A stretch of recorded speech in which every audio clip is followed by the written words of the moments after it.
माझ्या बहिणीने मला न विचारता मी पैसे भरलेलं एका कॉन्सर्टचं तिकीट दुसऱ्याला देऊन टाकलं. तिच्या आवडत्या बँडच्या तिकिटांनी तिला सरप्राईज देण्यासाठी मी माझे स्वतःचे पैसे साठवले होते. पण जेव्हा मी प्लॅन्स फायनल करायला गेले, तेव्हा मला तिच्या मैत्रिणीचा मिसीचा एक मेसेज आला. मिसी अशा प्रकारची व्यक्ती आहे, जिला वाटतं की प्रत्येकजण तिचे ड्रिंक्स विकत घेऊन देईल आणि प्रत्येक कार्यक्रमात तिलाच केंद्रस्थानी राहायचं असतं. तिने मला स्पष्टपणे सांगितलं की माझ्या बहिणीने तिचं तिकीट तिला दिलं आहे.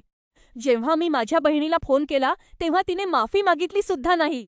उलट ती म्हणाली की आता तिकीट परत घेणं कृत्य असेल आणि मी मिसीला येण्या-जाण्यासाठी गाडीत बसवून नेलं पाहिजे आणि तिच्या जेवणाचे पैसेही दिले पाहिजेत.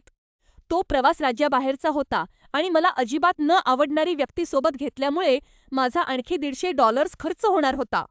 मला खूप फसवणूक झाल्यासारखं वाटलं, जणू माझी बहीण माझे पैसे वापरून तिच्या मैत्रिणीसमोर स्वतःची प्रतिमा हिरोसारखी बनवत होती. त्यामुळे मी हे प्रकरण माझ्या पद्धतीने हाताळगिरो ठरवलं. मी तिकीटं परत केली आणि त्या पैशातून माझ्यासाठी आणि माझ्या बॉयफ्रेंडसाठी स्थानिक जागांची तिकीटं घेतली. जेव्हा माझ्याच बहिणीने विचारलं की काय झालं, तेव्हा मी तिला सांगितलं की प्लॅन्स बदलले आहेत आणि तिकीटं गेली आहेत. त्यानंतर मी मिसीला एक शेवटचा मेसेज पाठवला. मी तिला सांगितलं की तिकीटं विकली गेली आहेत, मला ती खरंच आवडत नाही आणि तिने पुन्हा कधीही माझ्याशी संपर्क साधू नये. माझी बहीण रडू लागली आणि ख्रिसमसपर्यंत आम्ही आता 3 आठवड्यांचा ब्रेक घेतला आहे. मला अजिबात वाईट वाटत नाहीये. माझ्या बहिणीच्या या खोट्या उदारतेसाठी तिची बँक बनून मी आता पुरे झालोय.